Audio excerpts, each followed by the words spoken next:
Hi, this is Casey from Tangerine Designs, and I'm going to show you the specialty stitch in my Stairway Cowl, the purl two together front and back.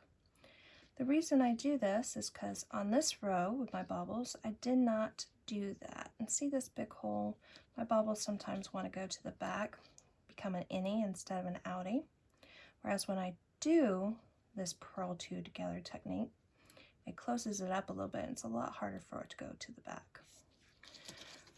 So in your cowl, we're working in the round, but since I'm doing a flat swatch, I'm going to do this from the back side to show you. Right here, I'm ready for that purl two together for front and back. So I'm just going to take the next two stitches, purl them together, but instead of taking them off the needle, I'm going to go back through the back of both of those stitches and purl them together again. It helps close up that hole, and it takes two stitches, our original one, and makes them into two again.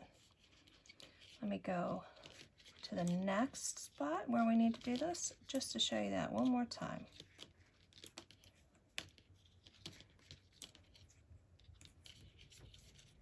As you can see, there's a big hole between those two stitches.